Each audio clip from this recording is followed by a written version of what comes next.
In sports, the scoreboard doesn't tell the full story, but Netflix does. Stories about dads who happen to be world-class quarterbacks and a battle for the heart, soul, and direction of the multi-billion-dollar business of F1. Whether you're a diehard fan or you're brand new, Netflix has the stories for every type of fan. You can watch these incredible sports stories like Quarterback, F1 Drive to Survive, Untold, and many more now on Netflix. Hello and welcome to a new podcast, The Paddock and the Pavilion with Stephen Wallace. In each show, Stephen will interview someone connected to the world of horse racing or cricket. Hello and welcome to The Paddock and the Pavilion. For all you racing fans, the Cheltenham Festival is one of the highlights of the year. And in today's podcast, I spoke to former champion hurdle winning jockey Richard Linley, who won the race back in 1983 on Gaye Brief. Richard talked about his famous victory, his time working for trainers Toby Balding and Fred Winter, and his current key role as the BHA's Senior Inspector of Courses. Thank you to all of you who have sent in questions for Richard Pittman for our Grand National podcast.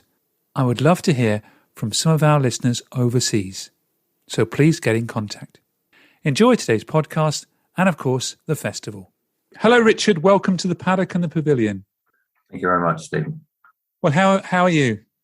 I'm very good, thank you. Yes, yeah, hanging on by my tip still, you know.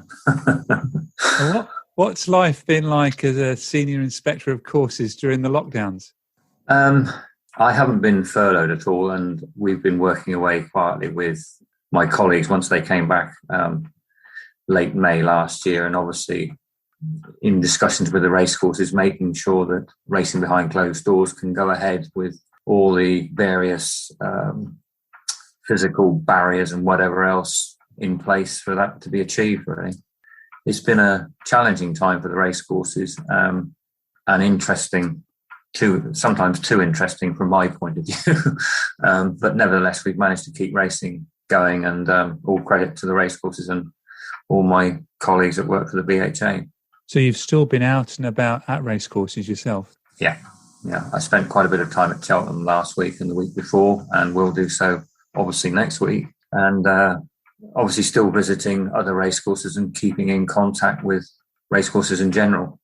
Right. Well, thank you for that. Well, this afternoon we're going to speak to you about your 15-year racing career and your key role as the Senior Inspector of Courses for the BHA. But as you just said, Cheltenham is just round the corner. I wanted to talk to you about one of your career highlights, winning the Champion Hurdle on Gaye Brief in 1983. What do you remember about that day? What do I remember? It was quite a decent-sized field. I can't exactly remember how many. 17 runners. 17 runners. Yeah. I was going to say 16 or 17 runners. And, my Greater was bought by the Sheikh as a lead horse to make sure there was enough pace. And also in the race, I think there was Comedian, ridden by Steve Smith-Eccles, as a lead horse for Broadswords. And always had a good position early in the race, fairly relatively handy. My Greater, I remember, made a horrendous mistake down the back straight, ridden by John Burt, God bless him. Travelled well round out into the country and got to the top of the hill, and I thought, crikey, I'm going well here. I thought, that can't be too bad. And I was just surprised how well I was going. And then I got to the second last and more or less jumped to the front and took it up, turning into the home straight. And I thought, crikey, I've almost got here too soon now. And I sort of rather committed going to the last. And he only had to pop it, and he made a right haulix of the last hurdle. Anyway, we recovered sort of and strode away to beat Boring Prince. And it was a good day, but he wasn't very big, but he had a high cruising speed, and always managed to find a bit as well, you know. And how good a hurdler was Gaye Brief? On that day, I think he probably would have graced any champion hurdle finish, probably. I think probably the golden era of champion hurdles for me was through the 70s with Sea Pigeon, Monksfield, Night Nurse, Persian War, sort of coming out of the 60s into the 70s. But crikey, there were some good hurdlers then, and horses that seemed to maintain their ability over many, many seasons, you know. And you beat Dawn Run at Aintree a month later. I did, yes. I can actually send you a picture of that, actually, Stephen. Yes, I beat Dawn Run, bearing in mind Dawn Run had run on the previous day or 2 days before. Tony Mullins rode Dawn Run. Probably wasn't Gaye Brief's best trip, probably, or his track, Aintree being quite flat, but it's a long climb from the bottom of the straight home. But he won quite nicely in the end. I wouldn't say we had much up our sleeve, but enough. And probably, to be fair, Dawn Run, having run a couple of days before, probably she wasn't at her, peak, having had a fairly energy-sapping race a couple of days before. But anyway, it was a good performance, yeah.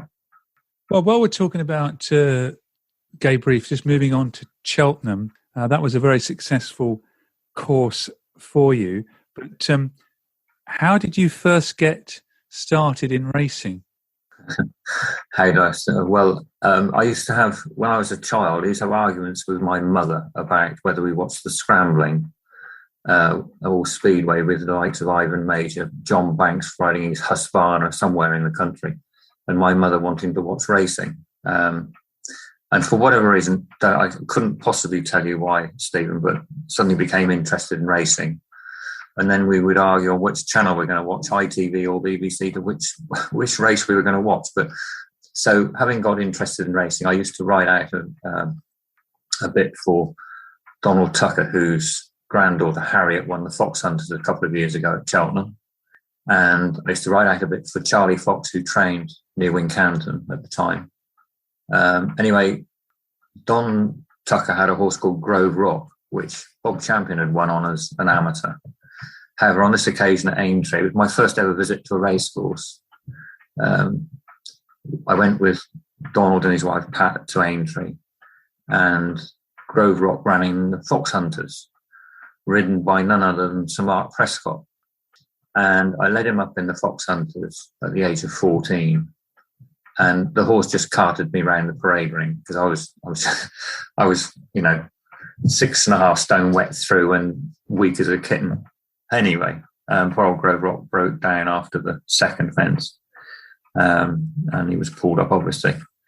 But during that afternoon on the Thursday, Don Tucker introduced me to Toby Balding, who had just won the Topham with Dozo, and he just looked at me and he said, "Oh, a bit big, isn't it? Get your father to write to me."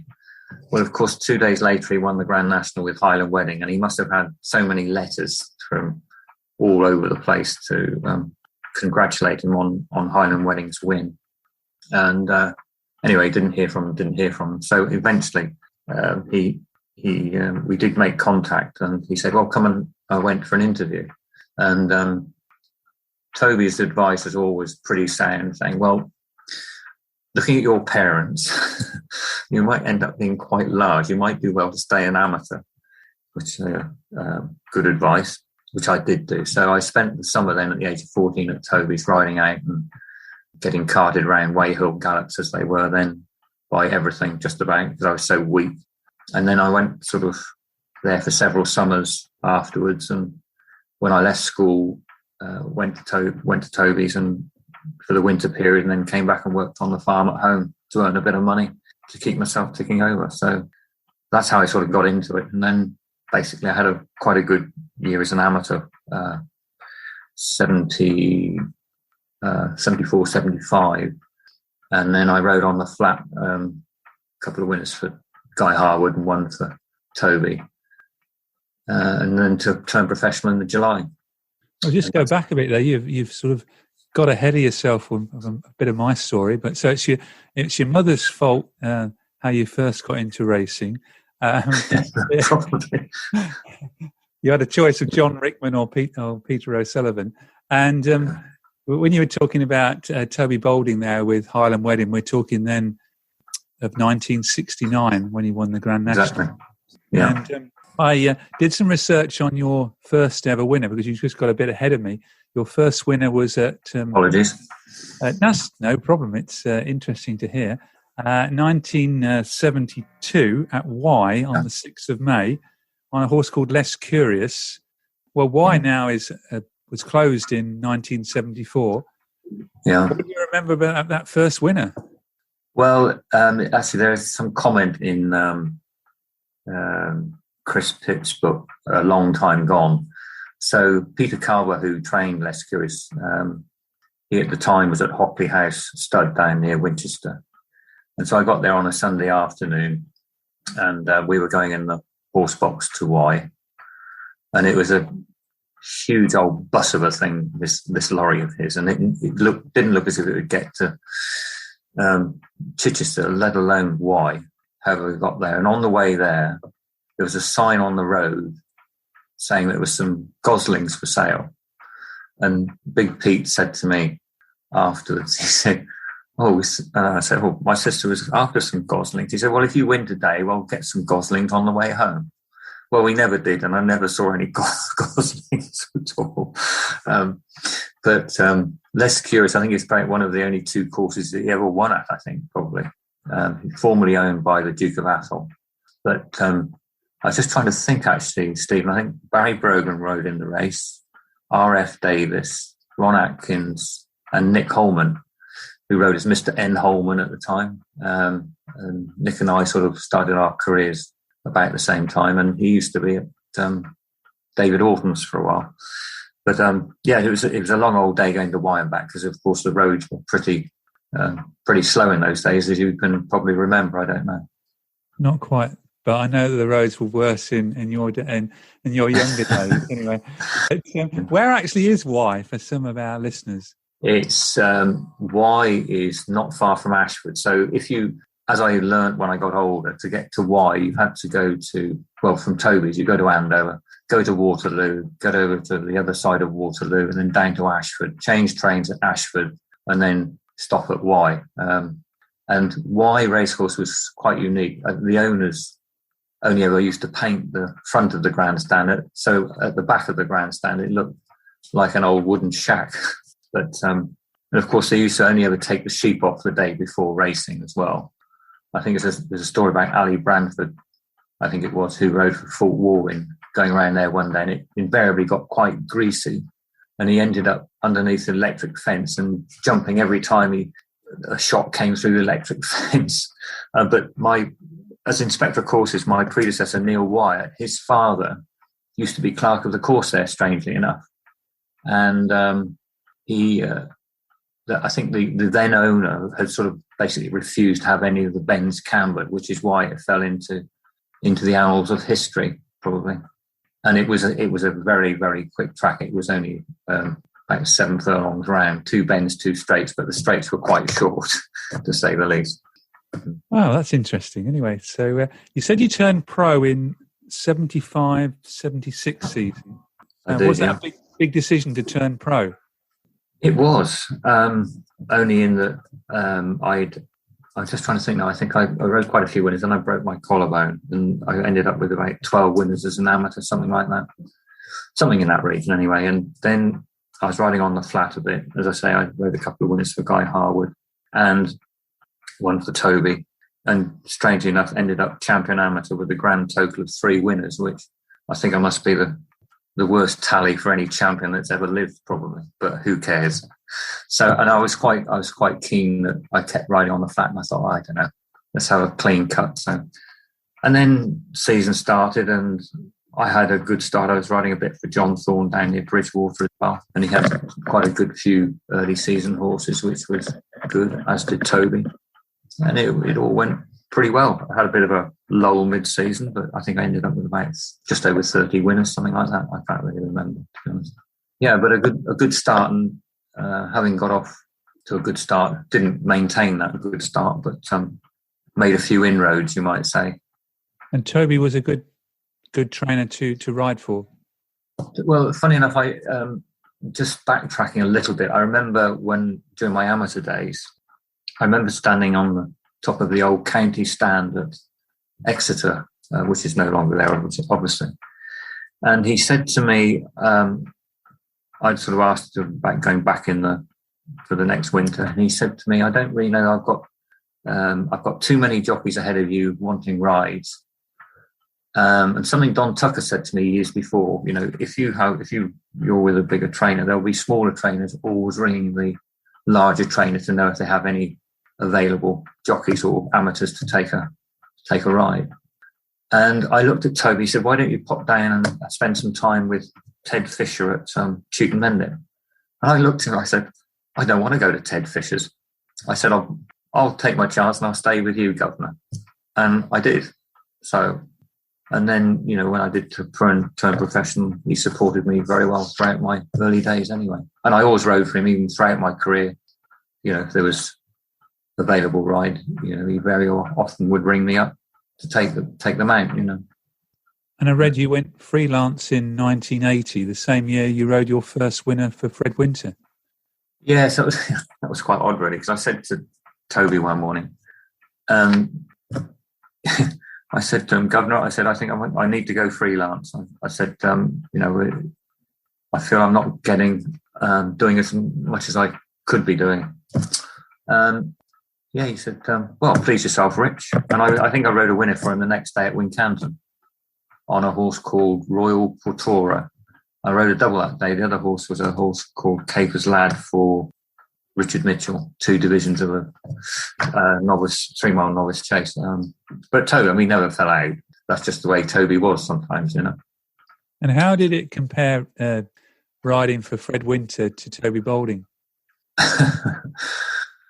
Different characters. Very, very different characters. Toby loved people on the gallops and all that sort of nonsense in the morning, with owners and dogs and God knows what, and people going around flat out. Fred, you could never speak to Fred until it had gone past breakfast. He was lovable guy, but crikey, he was a bit grumpy in the mornings. I think John Franklin would tell you the same, actually. But he was. I remember going up to the gallops one morning schooling, and he was used to ride out first lot and then hand over his horse at the top of the gallop. And these kids were going to school, jumping up and down in the puddles. And he stopped and he gave them an almighty ticking off for jumping up and down. "You'll be sitting in wet feet for the rest of the day, you stupid children." And off he'd go, trotting off like mad, But very, very different characters for sure. You had great success with horses like Half Free and $50 More for Fred Winter, where you were also the retained jockey for Sheikh Ali Abu Khamsin. Now, he was an interesting character. You can't seem to find anything about him now on the internet even. I haven't had any contact with the Sheikh probably since my riding days, in truth. And then I was off for a while anyway. But since sort of not long after I rode Gala's Image, I don't remember having any contact with him after that particular time, really, that sort of summer, and he soon disappeared off the face of the earth, really. But I was most fortunate to be able to ride some really top class horses, without which you're always a bit of a also ran, aren't you? Without that, that one or two of those top horses to give you, because as well as I do, Stephen, racing and particularly jump racing is a pretty tough old sport. And, for every high day, there's probably 20, 25 low days probably. So I think to have those good horses to ride makes such a difference to your well-being all the way through, No, very lucky. Well, Half Free won what was then the Mackerson on 2 occasions, and $50 More also won the Mackerson. They both finished 5th in the Gold Cup. Were they not quite that standard, or was it not their distance, really? I think, if I'm being totally honest, $50 More, he was second in the King George as well.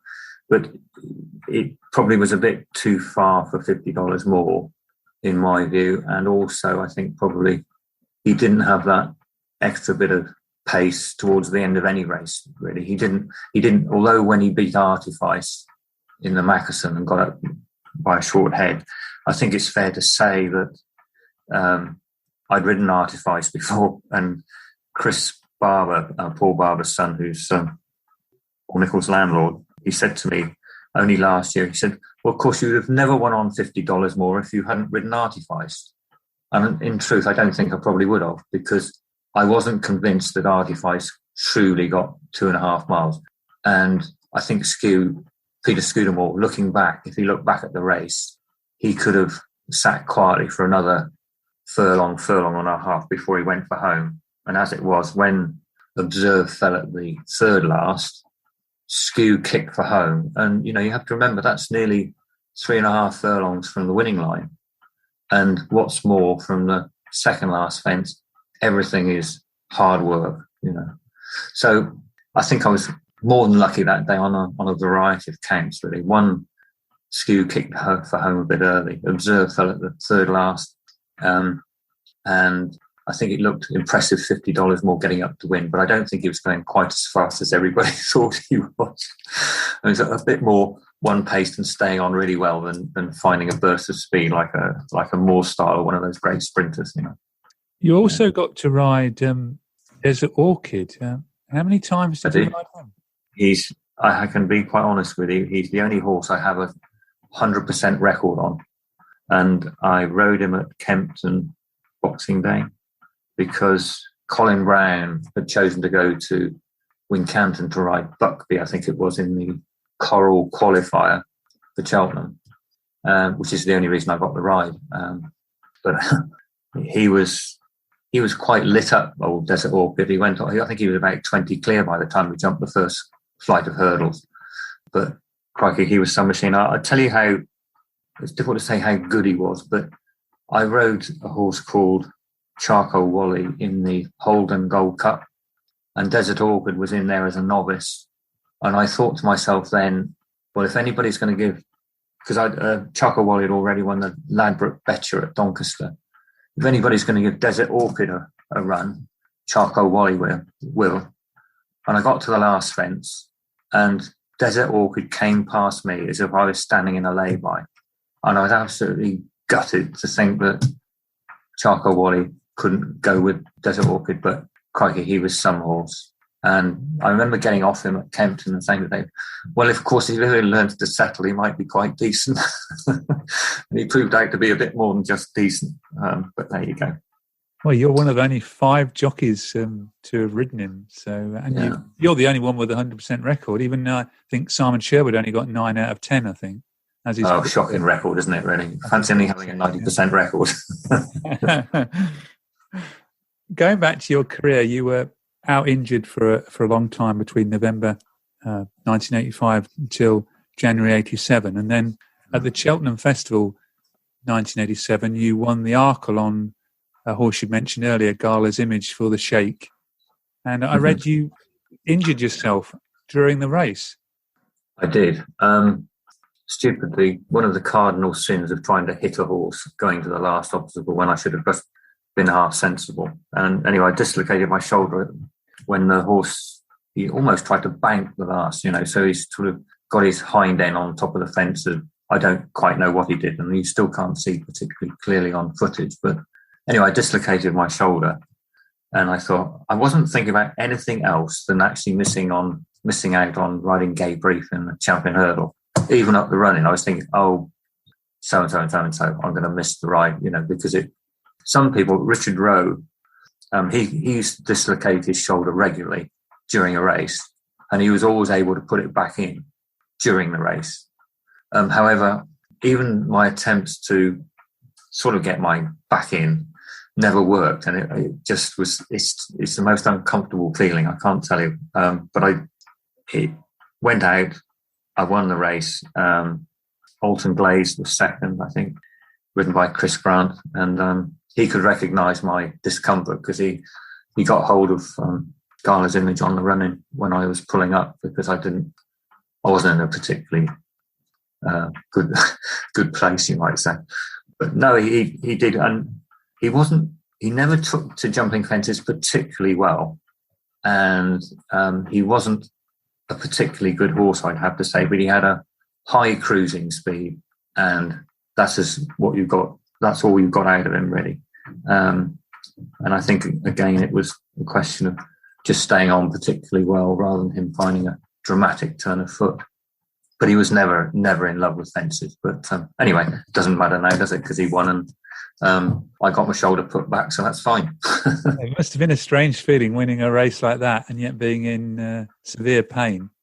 Well, the pain doesn't really kick in until you stop and then you get cold. Once you're warmed up and your blood's up, that's fine. It's when you start getting your body starts cooling down, and that's when it feels a lot more uncomfortable. Yeah. Well, you retired probably 6 months after that. Was it the right time to retire? I think it probably was, Stephen. For me, it was anyway. I mean, I would have loved to continue, but the Sheikh hadn't. The Sheikh's string had dwindled somewhat, and a lot of things had changed while I'd been off for a year. All of a sudden, people getting agents and using mobile phones, and of course not being around and not being party to all those sort of changes. I found it didn't. And, a lot of the lads had moved on and retired as well, and so it was the right time for me. And I was happy. Whatever anybody says, there's a lot of lads still right into their 40s now. But whatever, so long as you're young mentally, that's fine. But I wasn't young mentally any longer as I once was. Suited me fine to give it best and enjoy what I'd done, And the job with Inspector of Courses for the South, was that on the cards? It was sort of on the cards, but it hadn't. I had a decision to make. So when I was offered the job, having had my interviews, etc., with the jockey club, as then were the regulators of racing, it was quite a, when you strive to sort of ride horses and ride winners for most of your life, most of your working life, then to just sort of say, oh, well, let's not bother anymore. Let's go and do something completely different. But I think there were jobs going before the Inspector of Courses jobs, which didn't interest me one little bit. Starter, stipendary steward, as they were then, nothing that. But whereas the Inspector of Courses doing what the inspectors do, looking at courses, physical attributes, and some R&D and all that sort of thing, and dealing with the race courses on a day-to-day basis, did interest me. And coming from an agricultural background I wouldn't say it stood me in good stead, but if I didn't know the answer, I probably knew where to go to find the answer if it related to grounds works and anything on the racing surface, Yeah, I guess it must be hard when you've been doing something for 15 years to completely change. But like we've said earlier, you like repairing things, so it was the sort of job that you must have enjoyed doing. Very much so. If I may indulge just slightly, Stephen, I must be one of the very few people, actually, just going back to my riding career, that rode a Cheltenham Festival winner in April.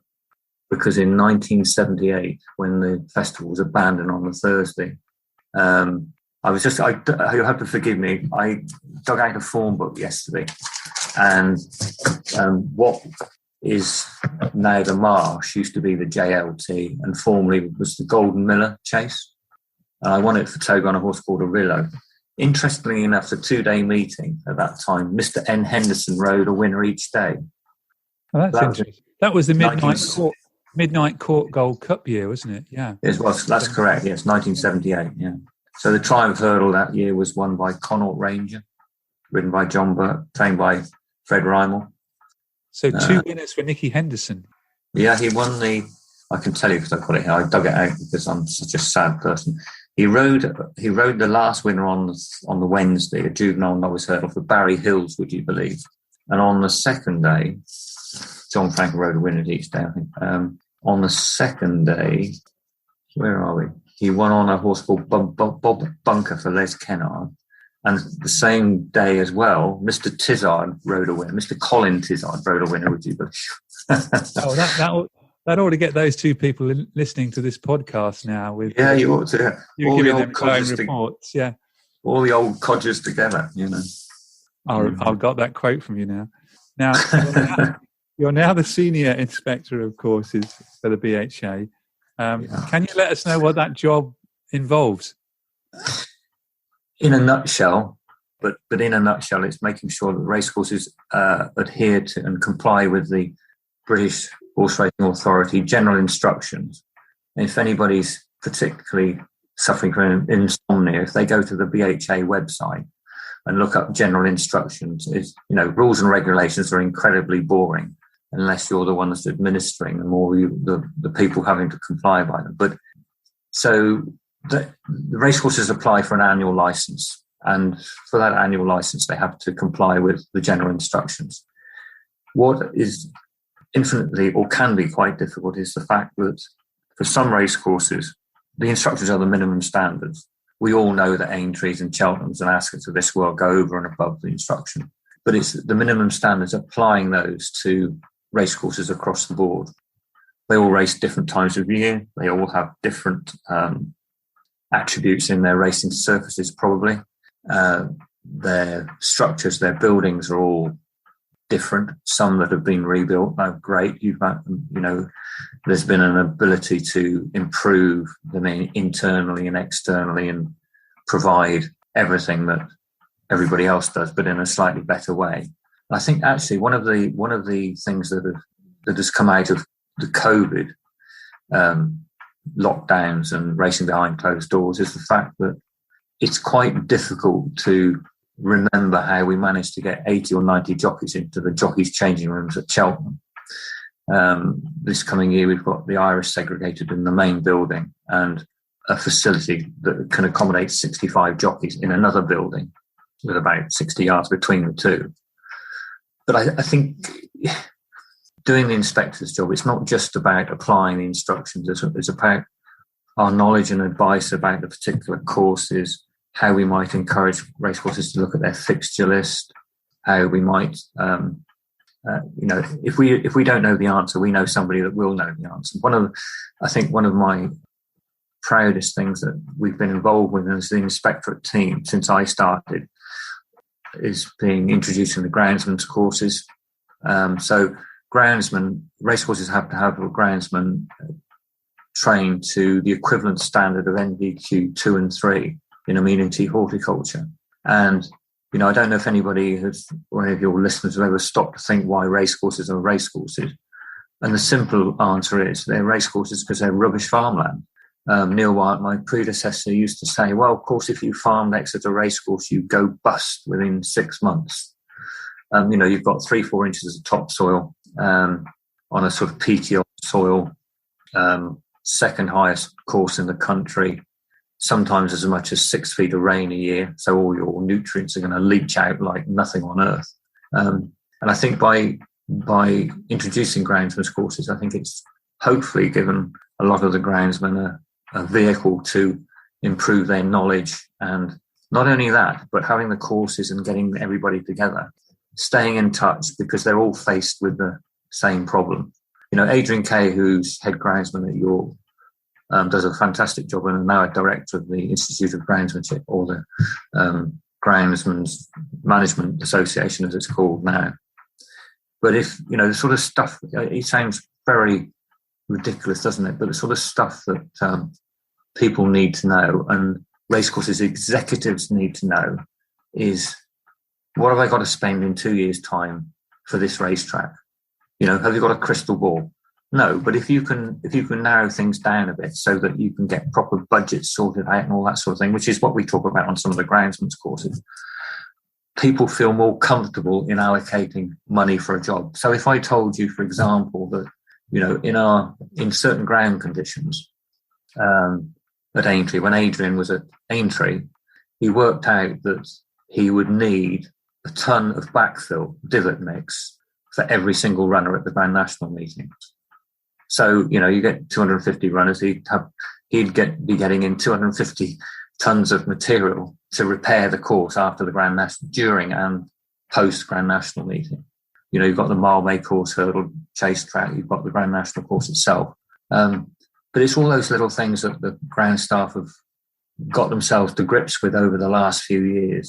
And one of the issues, I think, for racing generally is that, during this COVID period with so many races at some race meetings, it's almost oversubscribing some of the turf, where in an ideal world, you know, going back to 6 races a day and only 10 meetings a year, fantastic. You know, just down the road from where I am, Wincanton, used to have 12 meetings a year from October through to Easter Monday, and now they have something like 17, 18 with 7 races a day, you know, so you're in effect adding on with those extra races as well, another 3 days of racing, you know, and the important thing is getting the courses repaired as quickly and as well as you can if circumstances allow you to do so.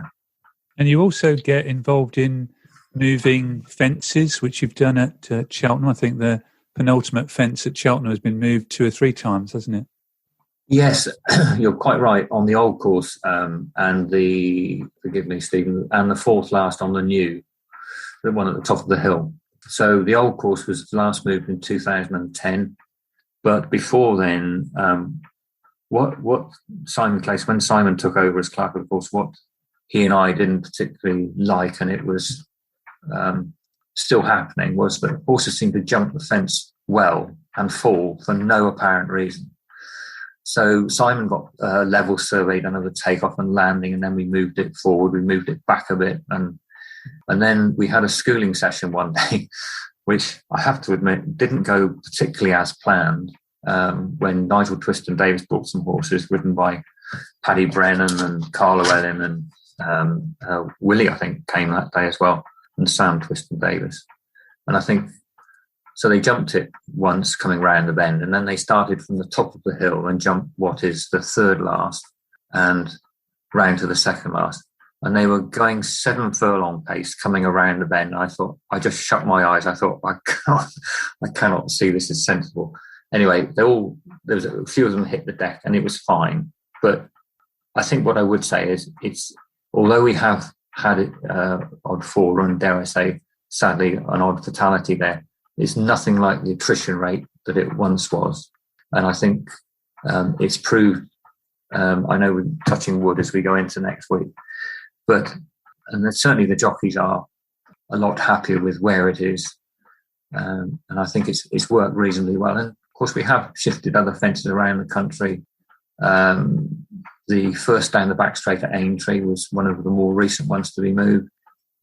Plumpton, this is going back several years, but yes, there's been a few that have been moved, but certainly Cheltenham, 2nd last on the old course, have been the most prominent of all the ones that have been shifted.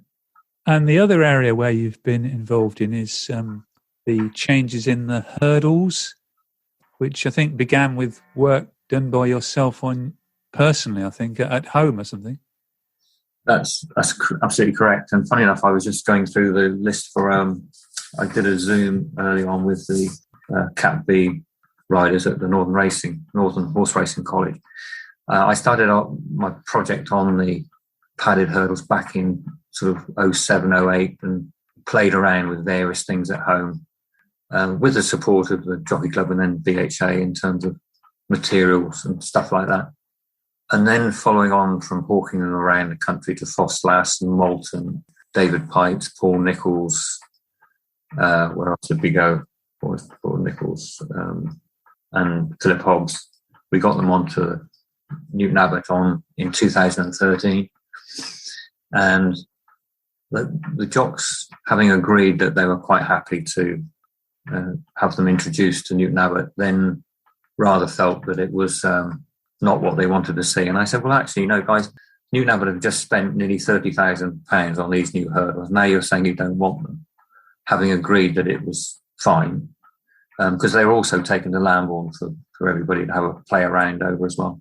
Anyway, the first year was quite challenging for, well, should I say the first 2 years, for 2013, 2014, for Newton Abbot, Pat Masters and Jason Loosemore. But, Pat and Jason were very supportive and worked their backsides off to make it work. I think lesser lights would have sort of capitulated when the jockeys kept rumbling on about those who didn't like it. And of course, that sort of extended to Taunton then, and that got going well. We've had nearly 27,000 runners over them now, and the 4 orators come down compared to birch hurdles by about 0.4%, which represents on the current numbers probably about 130 less fallers over the padded hurdles than we might have had over birch hurdles, which is not insignificant really. So it's been a long old road, and of course I think we probably would have been talking about maybe one or two other courses taking them on if it hadn't been for lockdown and the pandemic. Interestingly enough, Australia have just adopted them, so they start their jump season in Victoria quite soon, and they're introducing them there. And Jamie Steer, our former head of all things racing in the BHA, has gone back to Australia, and he's been keeping me in touch with what's going on. They're also adopting. I don't know, Stephen, did you see anything about the Equine Vision project from Exeter? So that was one of the things you mentioned before when we last spoke, where you were investigating in what was the best colour for a horse to see as they approached the hurdle. Yeah, and so that they came out with fluorescent yellow number 1 and then white number 2 as the preferred options. And Australia are also adopting white takeoff boards for their new padded hurdles as well. France have had white takeoff boards forever, but unfortunately they don't keep any records, so that's not going to be a great help for us. But I think I'm still hoping that we'll manage to progress a change at some stage, but it won't be in the immediate future for sure. So it's all about minimising risk, really. That's the important thing. That's what we've got to do all the time, is try and minimise risk. And are you hoping one day they'll be on every one of the national hunt courses? I'm hoping that whatever's there is better than what we have now, whether it's a padded hurdle, somebody comes up with something that's slightly different, I don't know. But I think we have to be mindful that we are heading into a different territory as we go on now, in terms of people supporting racing, and we need to be mindful of making it as safe as possibly can be. But we also have to be mindful, if you're moving, there's always a risk, and it doesn't matter whether you're walking along a pavement or climbing Mount Everest. You could trip up and break your leg on a paving slab because it's slightly raised. And there was that poor climber the other day who fell in trying to rescue somebody in the fells in Cumbria and had a terrible fall. But so it doesn't matter whether it's Cumbria in the fells or Everest or walking along a London street, there's always a risk. And I think what part of the inspectorate's job is minimising risk where we can. And that has to be a priority, not only for the equine participants, but also for the riders, of course. And I don't know if you saw Plumpton a week ago, Monday, Steve, when we had the first stop race with the new stop race arrangements, the new stop race flag, which is what everybody will see, the same flag that the starter uses and the advanced flag operator uses. And that worked well. So that was good. And that was done through a consultative process with the PGA representatives. I talked to people in motor racing, and it's like all these things, you've got to get all the information you can from every potential avenue that might be of some use to, so you don't produce something and then have to go back over it all over again because you didn't ask the right person. Interestingly enough, Thruxton, near where Toby used to train at Fifield and Kimpton, the general manager there was quite amusing about motor racing drivers and about them ignoring flags and doing what they like because they wanted to get a better position when the race restarted. It was quite an amusing conversation. But that sounds like you jockeys, doesn't it? Yeah. So yeah, I know. But I mean, I think providing people remember and realise that the facts are that there's no gain to be had by continuing any race where that flag is raised, and that's the important thing to remember. And I'm sure that it's well embedded in their minds now anyway, and particularly a help to have a new flag. And it does look quite good from a distance in terms of the contrast of colours that stand out, I think, probably particularly well. Well, it sounds like you're in the right job. Any plans to retire? Or? No, I can't retire, Stephen, unfortunately. No, I'm not planning to retire, although probably in a couple of years, but it would be nice to get back to normality. There's quite a few groundsman's courses that have been deferred because of the pandemic. And they're courses which you need to have a hands-on experience with the delegates, because it's so important when you're speaking to people about trying to identify grass seeds and grass species and all that sort of thing, and do practicals with BHA instructions, that you can have that close contact with the people that you're trying to teach, or hopefully teach, and hopefully that'll come back. But difficult to do those things online, I believe. And aside from racing, when hopefully all sort of lockdowns end on June the 21st, is there anything that you would like to do that you've not been able to do for like the last 12 months? Well, I'll tell you what would be quite nice, and funny enough, I did send a note to a friend yesterday, having looked at some of the recent new stuff. It would be quite nice to go and have a game of golf, go and have a pint and a meal in a nice hostelry with your mates, wouldn't it? Yeah, or good idea. Mrs. Linley out for a decent bit of dinner at a respectable restaurant. That would be quite nice, wouldn't it? Oh, that's something. That's something to look forward to. It sounds like you will still yourself be at Cheltenham next week, so you won't be relaxing on the sofa like a lot of us will be. No, definitely not. You'll be busy. I'm going on Monday. We've got a few things to tie up on Monday, and then I shall be there every day next week, and then it'll be back to sort of slightly more normal stuff on following Tuesday when I'm going to Epsom, so that'll be quite fun. It will be very different going to Cheltenham with no crowd, though, won't it? It's not something that, it's, dare I say, I difficult to give you an analogy, really, but it's a little bit like going to a farmyard with no animals, really, nobody about at all. So I'll be like a farmer, Stephen. I should be out in the middle of the racecourse, like a farmer, out standing in his field. Well, thank you very much for being on the Paddock and the Pavilion. I'm hoping from your little delving in one of your books there that we might get a couple of old codgers to listen to this afternoon's podcast. They'll certainly get a mention on social media to perhaps jig them along to have a listen, even if it's only for that part of the show. But thanks again for joining us. I shall mention it to Colin and Nikki when I see them maybe next week, that they need to speak to you, Stephen. Thank you very much. Okay. Thank you, Stephen. It's nice to talk to you. Thanks. Thank you for listening to The Paddock and the Pavilion. You can download the show on Apple Podcasts, SoundCloud, Stitcher and Spotify. Follow us on Twitter and Facebook at The Pad and Pav.